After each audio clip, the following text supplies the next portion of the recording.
Bagarre, bagarreuse, on reçoit à nouveau Johnny Frachet pour un podcast. On le connaissait combattant, vous le connaissiez grappleur, vous le connaissiez coach, vous le connaissiez créateur de contenu. Ronnie Knowledge, allez voir le podcast. Mais ce soir, on te reçoit Johnny pour parler de ton rôle à la Fédération Française de MMA. Ouais. Merci pour l'invitation en tout cas. Toujours pareil, merci, toujours un plaisir. Toujours. Et oui, Fédération Française de MMA qui est toute jeune. Ouais. L'une, sûrement la plus jeune fédération de sport de combat, qui a 2 ans. Ouais, c'est ça, un peu plus de 2 ans. Un peu plus de 2 ans. Est-ce que tu peux nous dire d'ailleurs ton titre exact à la Fédé? Alors moi, je suis conseiller technique pour les grades, pour la partie des grades, et j'interviens aussi comme team leader un petit peu pour l'équipe de France de MMA. Qui a performé très récemment. Au championnat d'Europe. On peut en parler rapidement? Ouais. On a ramené 9 athlètes. Ces 9 athlètes, sur 9 athlètes, on a eu 6 médailles, dont 3 en or. 3 d'or, 1 argent et 2 de bronze, ce qui était vraiment bien. C'était vraiment bien. Les entraîneurs respectifs dans les clubs ont fait un super taf, et les entraîneurs aussi de l'équipe de France, qui sont Nicolas Hoth et Christophe Dafreville, ont fait un super taf. La liaison faite par Lionel Brézéfin, parce que lui, il fait toute la planification dans l'ombre, mais du coup, sans lui, il y a rien du tout. A fait un super taf pour donner les directions pour la performance et tout. Franchement, très très bien. Et puis on arrive avec 6 médailles pour 9 athlètes, ce qui est un des plus gros rations de la compétition. En termes de baromètre du niveau français, j'étais très content parce que je sais pas si vous vous souvenez, on disait que en cage control, la France était en retard. Et là, on a eu le taux probablement de réussite en cage control le plus élevé de la compétition. D'accord. Par rapport aux tentatives tentées. À vérifier, mais en tout cas, probablement un très très beau ratio là-dessus.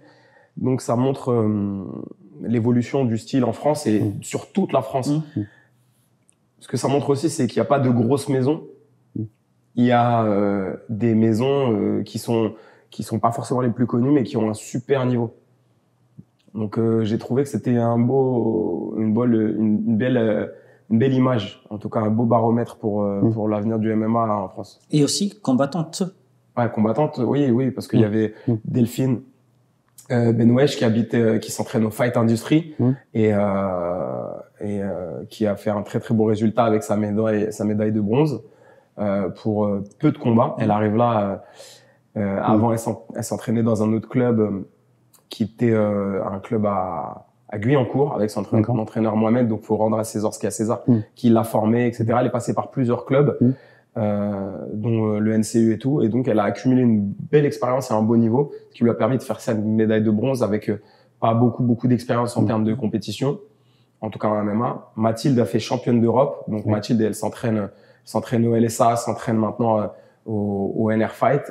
Elle a des entraîneurs qui la suivent, notamment Nicolas Filipponi, qui a mis un programme de performance autour d'elle, qui la suit vraiment et qui l'a fait arriver à la, je pense pas sa maturité, mais en tout cas à une vraie performance pour ses combats. Et parce qu'elle est encore jeune et puis elle est encore et tout aussi au niveau de la discipline et tout ça. Donc chaque combattant, Mazri Amar, il s'entraîne à Saint-Étienne avec ses coachs, etc., qui sont d'excellents coachs et qui sont des clubs qu'on connaît pas forcément. C'est le Chaos Squad et que le niveau est juste ouf, quoi. Le Chaos Squad en amateur, fait des gros résultats et tout, avec Yannick Sherfa, etc. Donc voilà, sans rentrer dans le nom de tout le monde, Nel Ariano qui fait qui survole la compétition. Qui a vraiment survolé là pour le coup. Donc voilà, c'était vraiment une belle expérience. Ouais. Du coup, comment justement t'appréhendes ton rôle, parce qu'on sait que t'es coach au NR Fight et du coup t'es en relation quand même avec d'autres coachs, d'autres maisons comme tu disais. Il y a pas de jalousie, on va dire entre guillemets, mais d'imposer son point de vue, sa vision des choses, de la stratégie. Comment ça se passe?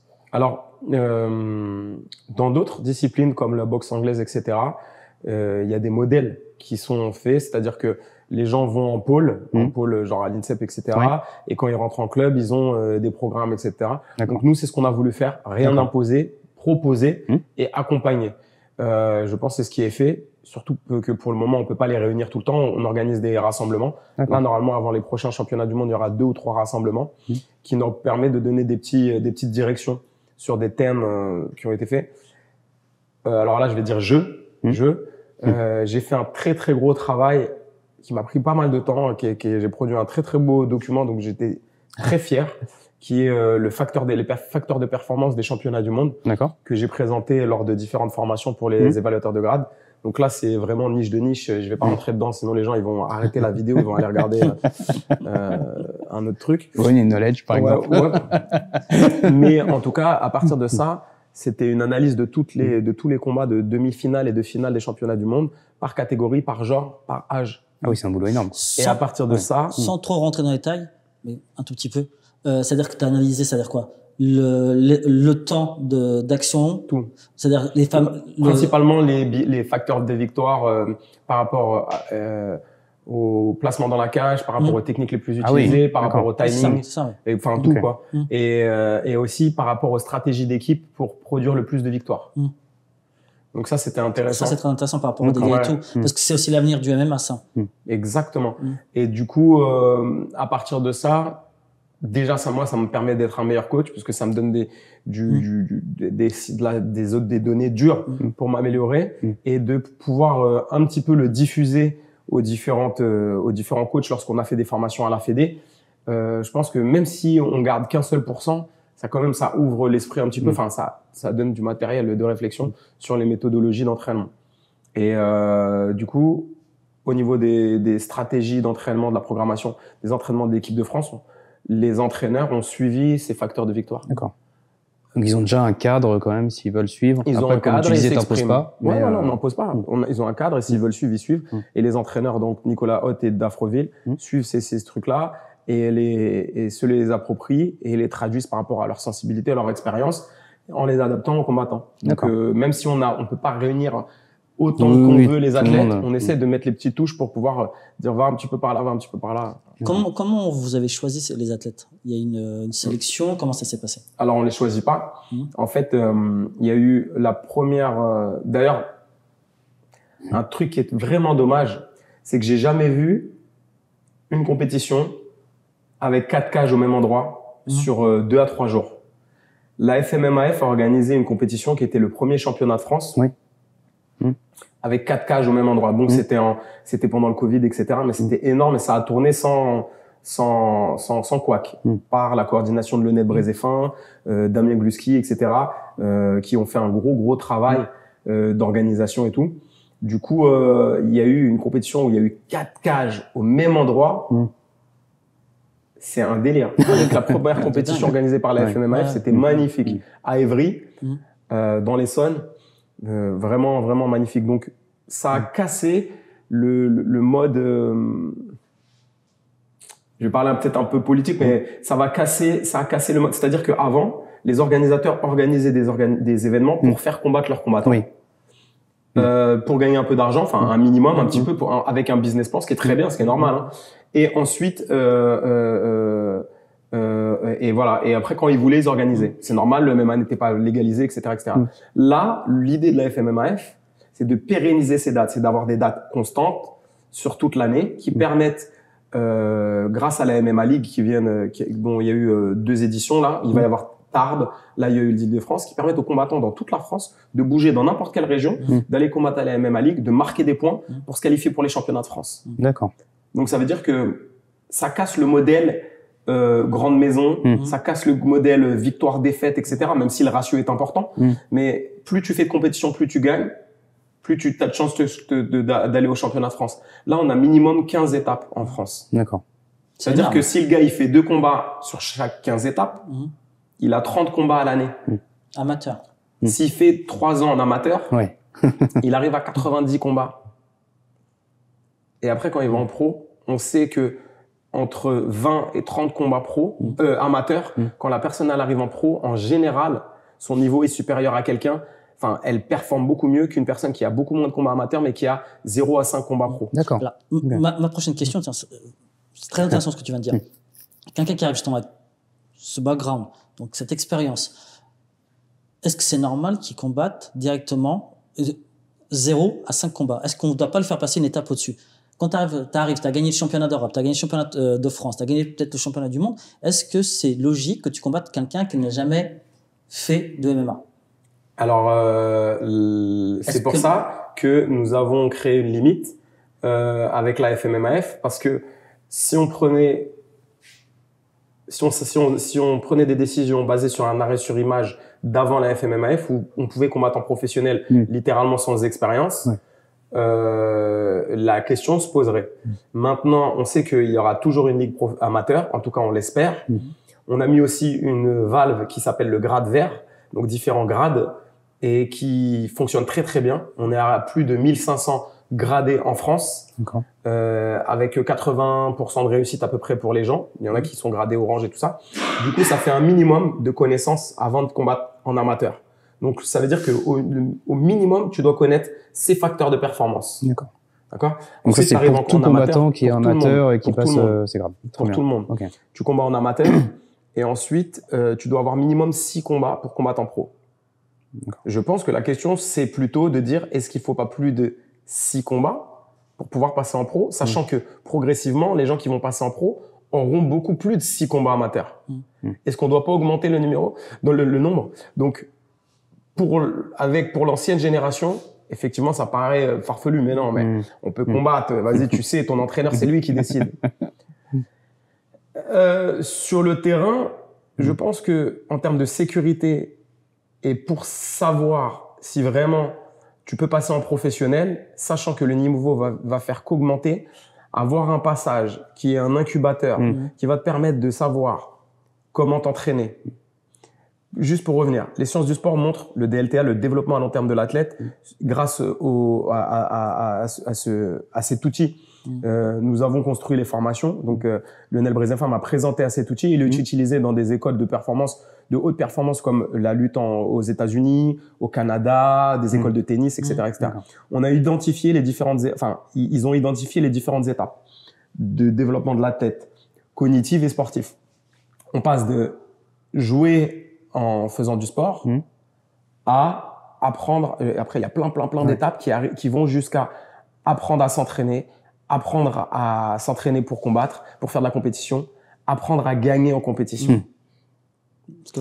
Ça veut dire que quand tu ne laisses pas assez de temps à l'athlète, même si ce temps, il est relatif, quand tu ne laisses pas assez de temps à l'athlète de se développer, il va passer toutes ces étapes en pro.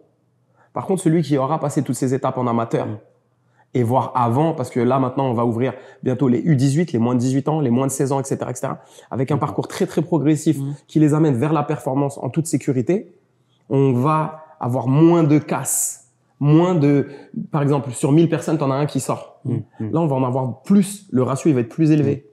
Ma question suivante serait dans ce cas, c'est-à-dire, on se rapprocherait sur un modèle type boxe. C'est-à-dire qu'il faut avoir tant de combats amateurs pour devenir professionnel. Parce qu'aujourd'hui, par exemple, en MMA, tu peux venir d'ailleurs. D'ailleurs. Non, mais d'ailleurs, c'est-à-dire d'un autre sport. Oui, donc, précise parce que... Voilà, d'un autre sport, pied-point, par exemple, ou boxe, et combattre en pro. Non. Tu peux pas. Tu ne peux pas encore faire ça.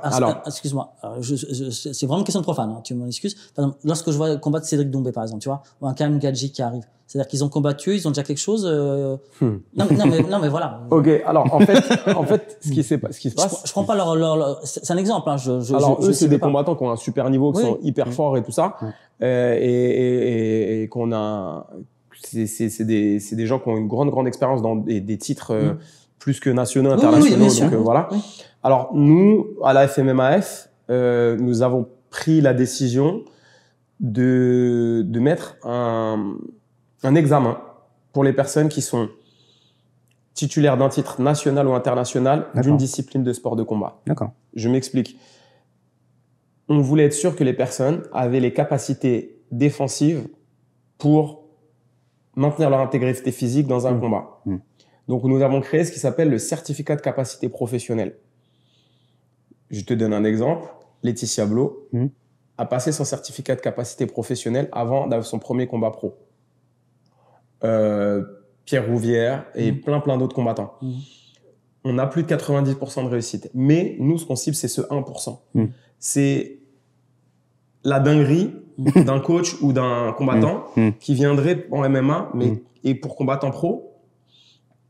Et aussi, la face cachée du MMA, c'est aussi avoir une organisation qui fait combattre des combattants. Attention aux commentaires qu'il va y avoir en dessous ce que je viens de dire. En tout cas, si certaines personnes écoutent, parce que tout le monde va pas comprendre, mais enfin tout le monde, peut-être ça peut être compris de d'autres manières, mais en tout cas, certaines organisations pour le buzz et de faire montrer leurs combattants, il y en a très très peu en France qui font ça. Enfin, il y en a presque pas qui font ça. Vont faire combattre des gens qui ont aucune expérience contre leurs combattants. Oui.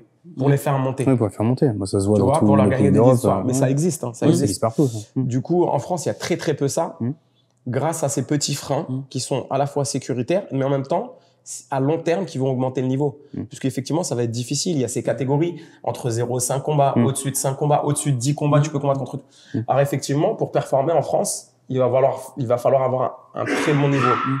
Par contre, ceux qui vont sortir, ils ont déjà un niveau. Voilà. Ces règles vont évoluer avec une analyse longitudinale des résultats, de la traumatologie, etc. Bien sûr qu'elles vont évoluer. Mais le but du jeu, c'est que ça soit pas toujours le même profil de combattants qui sortent.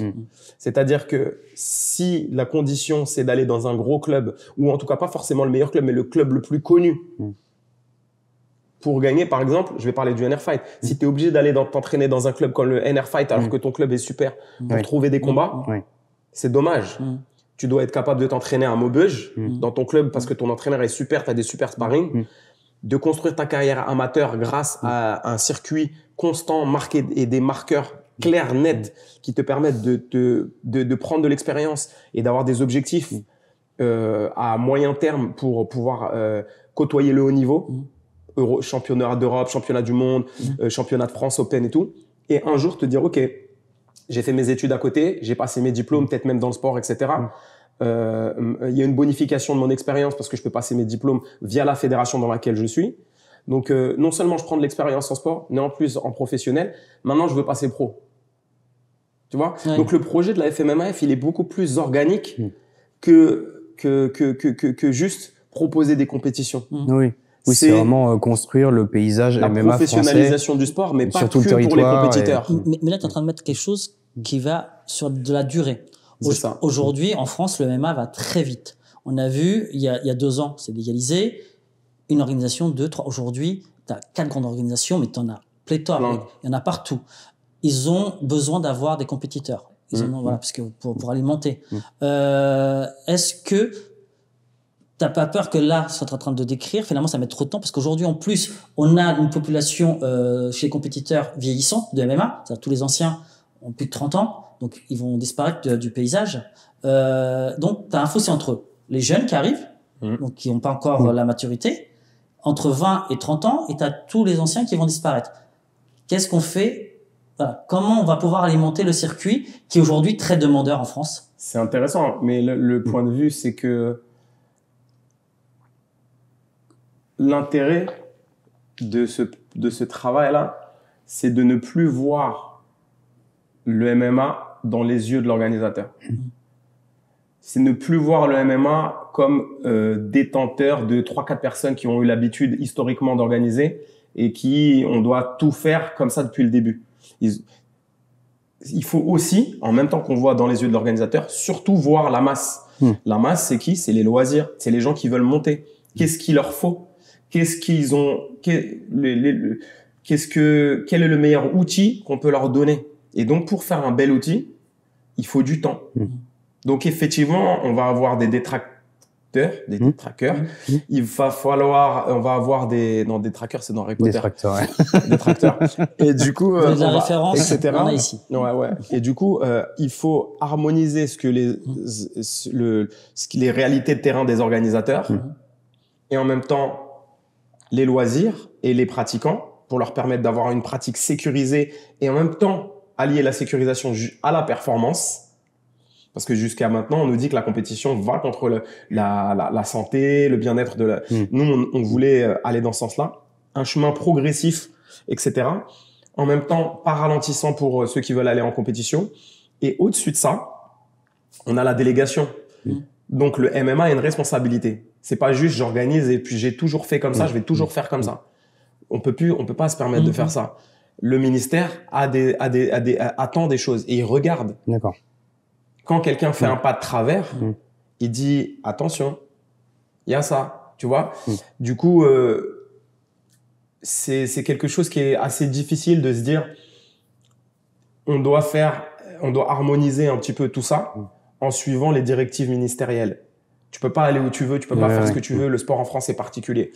Mais en tout cas, ce qu'on table, c'est la constance de pérenniser un travail fourni avec beaucoup d'écrits, beaucoup de compétitions aussi qu'on est en train de faire. Regarde le projet MMA League, il est énorme. Les clubs les gens vont pouvoir demander d'organiser selon un cahier des charges strict, ce qui est normal, bien sûr. d'organiser des compétitions et d'avoir un gros partenariat avec la fédération. Tu vois, là, ce que vous êtes en train de mettre en place, forcément, nous, on ne peut qu'adhérer, bien entendu.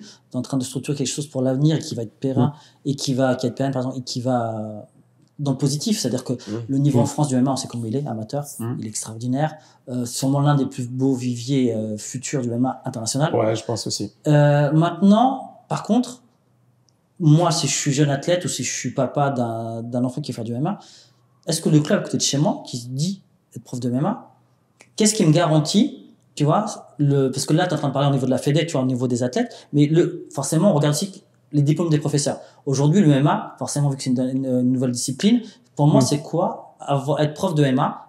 Qu'est-ce qui est défini? Tu vois ce que je veux dire? Et est-ce que prof de MMA, c'est forcément savoir tout gérer, c'est-à-dire être bon en point-pied, au sol, etc. Ou est-ce que c'est le club qui a plusieurs profs dans plusieurs disciplines, tu vois? Il y a plusieurs formules. En tout cas, moi, ce que je connais et ce qu'on m'a appris au niveau de l'organisation du sport en France, c'est que des diplômes sont fixés par la fédération délégataire, même si il y a des lois. Tu peux donner des cours de MMA, etc., etc. Mais à partir du moment où tes élèves, ils veulent faire de la compétition, ils veulent tu veux affilier ton club, il faut que tu respectes des diplômes des exigences de diplômes qui sont données par la fédération délégataire. Donc, c'est-à-dire qu'aujourd'hui, tu as des en diplômes suivant les directives du MMA, du ministère. Donc, par exemple, en France, là, on a ouvert une formation qui s'appelle le BF1. Tu peux déjà t'inscrire dessus et tout ça. Ensuite, tu as le BF2. Le BF2, il faut un minimum un grade vert, ce qui permet d'être sûr que la personne a une connaissance de la discipline. Et bien sûr, des gens qui avaient déjà un bagage des diplômes avant que le MMA soit organisé, et ben ils ont un allègement. C'est-à-dire que si tu as faut contacter la fédé après pour ça, mais ils envoient un mail et ils disent voilà, quels sont les allègements que je peux bénéficier. J'ai par exemple, c'est surtout les diplômes dans les sports de combat. Type les BPGEPS, etc. Comme ça. Et ça fait longtemps que je fais du MMA.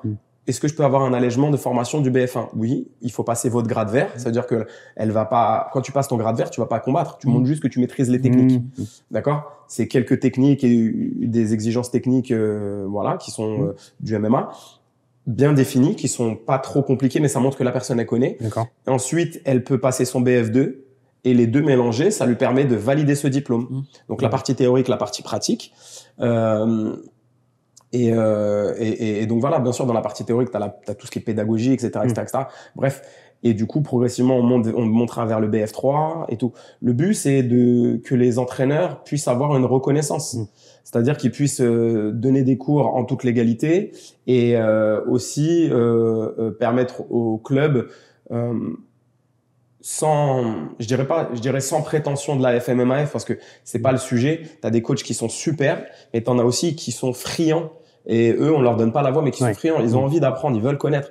Et on a fait des contenus de formation qui sont plutôt assez élaborés, qui leur permettent d'apprendre des choses. Et du coup, de s'améliorer en tant que coach. Moi-même, j'apprends tout le temps. Et du coup, ça va assez vite. Ça va assez vite. Là, on arrive à plus de 2000 personnes qui ont passé les diplômes. D'accord. 125 évaluateurs de grades, 1500 grades évalués, sachant que depuis 3 mois, là maintenant, on monte en puissance et le calendrier FMMAF propose par exemple pour l'Île-de-France des passages de grades tous les mois. Pour la région PACA, pareil. C'est pour toutes les régions, quoi. Tu peux simplement, si tu as dire le nombre d'inscrits en MMA. T'as une idée? Là, on est autour de plus de 3000 adhérents. Ça monte D'accord. de plus en plus. Ouais, on en est, quand on compte tous les clubs, etc. Ouais, c'est ça. Et ça va faire que augmenter. Le but n'est pas de faire dans la vitesse ni dans la quantité. D'accord? Même si le but, c'est de livrer ça c'est une expression de Lionel Brézéfin, c'est de livrer la fédération l'outil fédéral le plus au point pour 2025. Parce qu'en 2025, une indépendance, une fédération qui fonctionne seule peut-être, ou alors qu'elle continue un peu avec la FFB s'il lui manque des... Mais normalement, ça devrait soit autonome. Voilà, c'est ça. Mais l'objet, encore une fois, c'était pas de continuer le MMA comme avant. C'était pas ça le but. Le but, c'est de voir devant, sans offusquer ceux qui étaient là déjà là avant, ce qui est hyper dur. Justement, moi, c'est une question qui me taraude depuis tout à l'heure. Là, je t'entends parler. Je peux pas m'empêcher de voir le Johnny Frachet, qui est fan du Pride et qui a combattu en amateur, alors que c'était pas légalisé en France.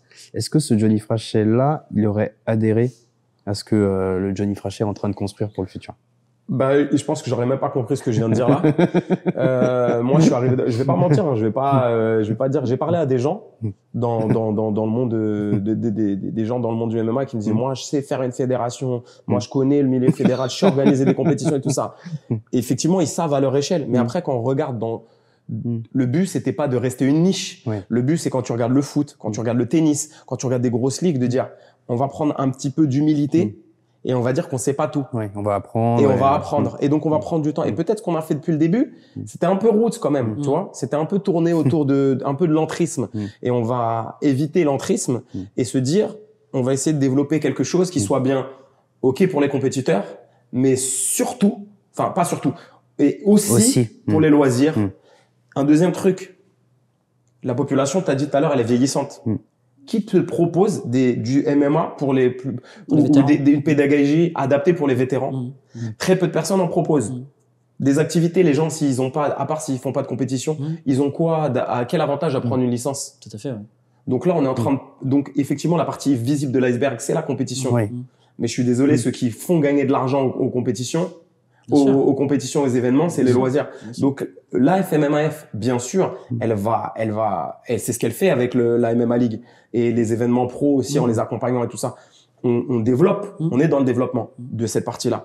Mais la partie formation, la partie grade, la partie service aux loisirs, elle va être très, très forte. Et moi, j'aimerais en tout cas, à titre personnel, ça c'est j'aimerais, et c'est bien parce que la Fédé, elle me suit là-dessus et tout. Lionel, il est à donf là-dessus. C'est sur les loisirs, leur proposer des activités. C'est-à-dire, tu prends ta licence, t'as des stages avec des champions, t'as des formations, t'as des promotions avec ça. Donc, on se bat progressivement vers ça. Aller plus loin que juste une fédération. T'as vu? Là, comment et là, ça devient intéressant. Mais, pour cela, on ne peut pas on peut pas partir d'un squelette déjà existant. C'est très, très dur de faire ça parce que sinon, on se limite à ce qui se faisait avant. Donc, c'est dur parce que ça demande beaucoup de communication, ça demande beaucoup des fois des clashs, ça demande tout ça, mais on fait le taf. En parlant de clash, forcément, parce que là, grosso modo, le MMA, c'est le sport de combat en vogue. C'est celui qui a aujourd'hui, il y a le plus d'adhérents, en tout cas en pourcentage qui adhèrent. En 2025, possiblement une autonomie. Là qu'on sait tout ça, forcément, ça aiguise des appétits. Dans des instances, voilà. C'est-à-dire qu'il y a des gens qui vont venir se présenter pour prendre, entre guillemets, le pouvoir et pouvoir... Comment toi, tu vois ça de ton regard de formateur, de bienveillance, ce côté il y a des gens qui veulent prendre peut-être un peu de lumière pour eux et pas forcément pour le MMA et cette bienveillance que tu as, toi, lorsque tu en parles? J'essaie de balayer devant ma porte et de me dire si je suis pas là pour avoir un profit d'abord. C'est-à-dire, je me dis, est-ce que dans mes actions, je fais pas les trucs pour pouvoir me placer pour plus tard? Tu vois? J'essaie de dire ça. Je pense que je dis là, à mon avis, il y a pas beaucoup de gens qui vont te dire ça, mais je te le dis quand même parce que pour moi, c'est important. Je passe des heures à faire ça. Et moi, les ronds de jambes, j'ai du mal, tu vois. J'ai du mal à faire des trucs comme ça. Et au contraire, plus je vieillis, plus je commence à dire ce que je pense, même si j'apprends à arrondir, mais je dis ce que je pense, etc. J'essaie de faire, on essaye, parce que en fait, moi, je suis décisionnaire de rien du tout. La Fédé, et j'essaie dans le travail que je fais pour la Fédé, pour la FMMF, on essaie de faire que nos décisions personnelles ou nos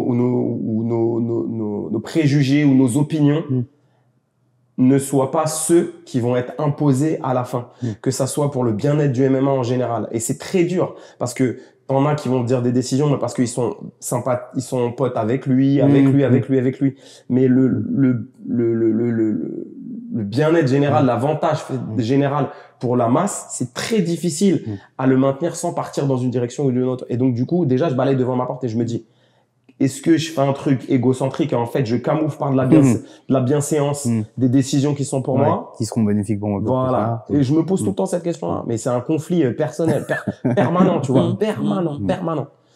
Et du coup, sur les peu de sujets où j'ai mon avis à donner, j'essaie de voir ça. Alors parfois, j'ai peut-être pas forcément raison, etc. Mais j'essaie de faire ça. Ce que j'essaie de faire. Et du coup, la Fédé, Lionel Brézéfin, les élus de la FFB, les différentes personnes qui travaillent, les officiels, on va discuter, on va pas être d'accord et tout, mais on essaie d'arriver sur une décision qui est pour le bien du MMA.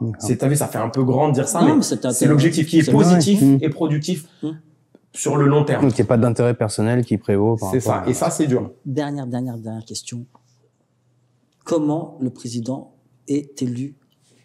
Non mais c'est vrai, non mais c'est pas, non mais c'est important. Le président demain vous aurez un président au niveau de la fédération. Ouais. Forcément, quelqu'un qui va chapeauter le tout, en dehors du DTN. Ouais. Comment cette personne est élue? Est-ce que c'est par un comité? Et comment ce comité lui-même est élu? Est-ce que c'est pas les adhérents, toute personne qui a une cotisation, un majeur, tu vois ce que je veux dire? Ça, c'est important. Est-ce que c'est quelque chose d'occulte et c'est de l'entre-soi? Ou est-ce que c'est la masse, tous les gens qui cotisent, qui ont le droit de voter et voter pour qui? Et comment ça arrive, voilà. Alors, de ce côté-là, je vais pas mentir, je ne connais pas très bien les modes d'élection, étant donné que moi, je suis dans le truc technique, tu vois, je suis dans la partie technique, je suis dans le dur. On va inviter Lionel. Lionel, tu sais, non, mais c'est pour savoir, c'est important parce que aujourd'hui, c'est l'avenir aussi du MMA. Non, mais je vais dire, je sais qu'il y a plusieurs modes d'élection. Il y a plusieurs modes d'élection. Possibles en fonction de différentes situations qui sont définies par le code du sport en France. Donc je sais pas comment ça va se passer. Ça peut être par les clubs inscrits, ça peut être par les commissions. Ces commissions sont élues dans les régions, etc. Enfin, bref, il y a plein de. C'est ça. Selon les fédés, ça change. C'est pour ça que je posais la question. Ça change. Donc je sais pas exactement comment ça va fonctionner. Et selon le mode d'élection, tu vois comment ça peut être aiguillé. Non, mais c'est vrai. Mais comme tout type de suffrage. Comme tout type de suffrage. Exactement, c'est ça. Comme tout type de suffrage et tout. En tout cas, pour 2025, le but du jeu, c'est de mettre un truc qui soit bien pour le MMA à long terme, mais surtout sécurisé et qu'on obtienne les différents statuts de sportifs de haut niveau, que les professionnels, comme tu disais tout à l'heure en off, ils aient un accompagnement. C'est-à-dire, comment je peux déclarer mes bourses, comment je peux faire pour cotiser avec mon argent. Et donc on a fait des démarches là-dessus, on travaille dans tout ça c'est dedans, tu vois. Mais encore une fois, je les ai dit plein de fois, mais Lionel Brézéfin, c'est quelqu'un qui connaît très bien le MMA, un grand technicien que les gens ne connaissent pas parce que et tout, mais c'est un grand technicien et surtout il maîtrise l'appareillage fédéral mieux que n'importe qui. Donc en fait, lui, il travaille à la boxe, etc. Du coup, c'est quelqu'un pour accompagner le projet MMA avec la FFB, que c'était idéal. C'est idéal, tu vois. Et surtout, c'est quelqu'un qui a des baloches. C'est-à-dire qu'il te dit non. Si tu dis oui. Et il arrive à voir très loin. Moi, c'est une capacité que j'ai besoin de développer. Mais lui, il voit très loin. C'est-à-dire, il voit loin, tu vois. Et même avec quelqu'un avec qui il est pas d'accord ou il est ami, il va quand même, ou pas ami, ou l'inverse pour un ami, ou quelqu'un qu'il connaît, il va faire la part des choses parce que il y a la fédé, tout ça. Donc pour le moment, et ça je peux le dire vraiment, j'ai rencontré peu de personnes comme lui, aussi juste, aussi droite. Pour le MMA, pour cette phase-là, il est très bien. D'ailleurs, j'aimerais toujours qu'il soit après, voilà, tu vois. Mais voilà. Ensuite, la FFB nous fait de plus en plus confiance comprend de mieux en mieux le MMA. Et donc voilà, tu vois, c'est cool. Il y a un meilleur accompagnement. Regarde déjà le projet MMA League, c'est énorme. Ouais, c'est bien. C'est énorme. C'est franchement, pour nous, c'est sûrement la meilleure nouvelle qu'il y a eu ces dernières années. Hein. Mais ça a été un gros boulot. C'est-à-dire que les gens, ils disaient, ouais, vous voulez pas, il y a même des publications qui pensaient qu'on voulait pas développer le sport amateur. Mais en fait, avant de le faire, il fallait plusieurs outils. Tu peux pas arriver avant d'arriver à un édifice fort. Il faut mettre toutes les pierres. Et certaines personnes qui connaissent pas forcément le sport en France ou qui le connaissent à leur manière sautent les pierres. Et le jour où il y a un problème, bah ils regardent leurs genoux. Il n'y a pas de fondation et du coup, nous, c'est ce qu'on veut, c'est ce qu'on veut éviter. Encore une fois, ce que je dis, c'est pas au nom de la FMMAF et c'est ma compréhension qui est pas encore la plus développée et la plus globale du truc. Maintenant, ce que je sais, c'est qu'il y a de la bienveillance, qu'il y a beaucoup de boulot, mais si je te disais les heures de travail, je crois que vous me diriez non, c'est pas vrai. Et en plus, les projets qui arrivent, ils sont top, tu vois. Il faudra que tu reviennes à ce moment-là. Et les projets qui arrivent, ils sont top. Et donc voilà quoi. Donc ouais. Et donc c'est cool d'ailleurs que vous nous invitiez. Bien sûr. Ou ça serait cool que vous invitiez Lionel pour pouvoir. Non, mais c'est prévu. Pour parler de la FMMAF, parce que c'est clair que c'est pas le truc le plus glamour de parler de l'administratif et tout ça. Mais faut pas oublier qu'en France, quand l'UFC vient en France, s'il peut organiser, c'est grâce à l'appareillage FMMAF. Bien sûr. C'est évident. Donc le travail qui est fait en soum-soum, qui est fait dans l'ombre, il est énorme. Et encore une fois, gros chapeau aux officiels, à Lionel Brézéfin, à la Fédé et tout, parce que les mecs, ils se butent pour un truc, ils pourraient faire autre chose en vrai. Tout à fait, ouais. Même l'arbitrage et tout. Ouais, c'est énorme. Ouais. Je pense que c'était bien. Moi, je pense que tu vas revenir, hein. Forcément. Bah, vous avez vu, j'aime bien parler. Donc, voilà. Peut-être des fois un peu trop, mais voilà. Ça tombe bien, on aime bien écouter. Nous. Moi aussi, j'aime bien écouter. Ce qui se résume, c'est fais le bien autour de toi et les gens l'oublieront dès le lendemain, mais continue à faire le bien quand même. Fais-le quand même. Fais-le quand même. De qui? De Mère Teresa. Voilà, Mère Teresa. Voilà, magnifique. on sait que t'es fan. Merci beaucoup, merci à tous d'avoir écouté. Merci Johnny encore, merci Eva, merci à tous, merci à toute l'équipe. À bientôt à la bagarre. Os.